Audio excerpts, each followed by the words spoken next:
Le Conseil des ministres, en sa séance du jour, a adopté un projet de loi portant statut de la chefferie traditionnelle au Burkina Faso. Il faut dire que la chefferie traditionnelle au Burkina Faso est une des plus anciennes institutions de notre histoire.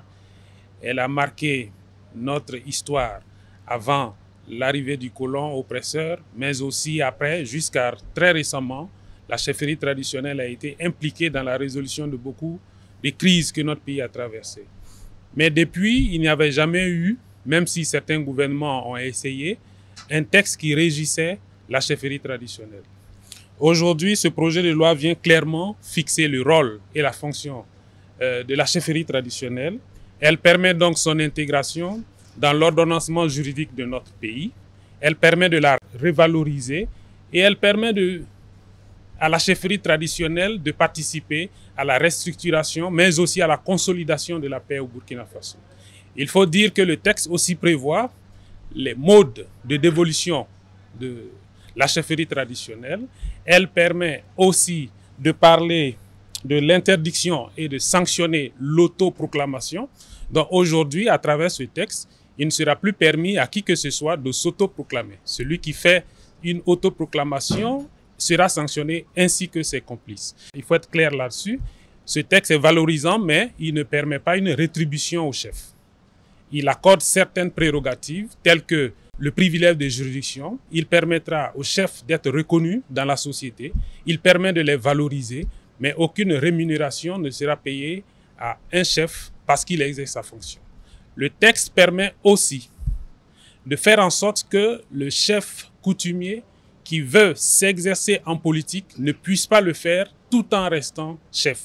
Il y a la possibilité pour lui de démissionner afin de pouvoir s'engager dans la politique. C'est un texte qui permet donc au chef coutumier d'être replacé au centre de ce que nous avons voulu au Burkina Faso, c'est-à-dire des chefs qui permettent de rassembler les populations et de consolider la paix.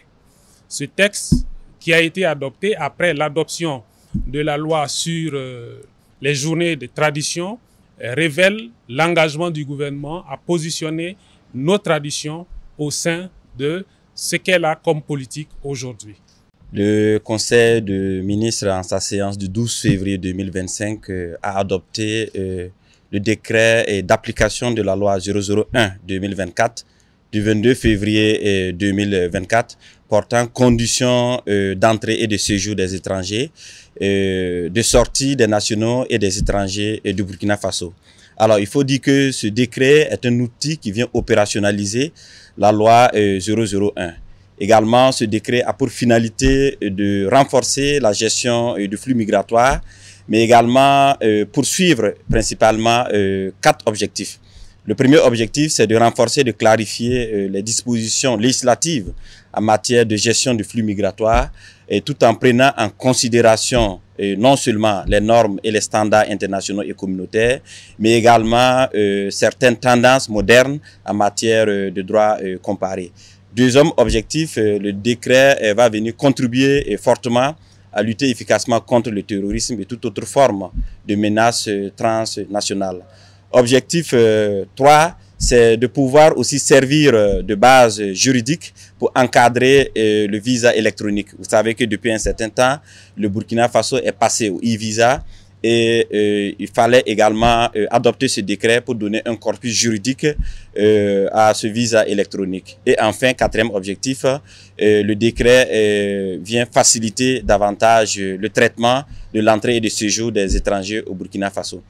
Alors, je profite de l'occasion pour rappeler et rassurer le peuple burkinabé que déjà au niveau de la loi 001-2024, il était prévu à son article 1 que les conditions d'entrée et de séjour des étrangers ainsi que la sortie des nationaux et des étrangers sont définies dans cette loi sous réserve des normes et des règles communautaires, des conventions internationales dont le Burkina Faso fait partie et également du principe de réciprocité. C'est pour dire par là que alors, ce décret vient en droite ligne des décisions prises au niveau confédéral, qu'il s'agisse non seulement de la libre circulation déjà consacrée aux ressortissants des pays de la CEDEAO, mais également la libre circulation renforcée entre les ressortissants des pays membres de l'AES. Donc, il n'y a pas de contraste.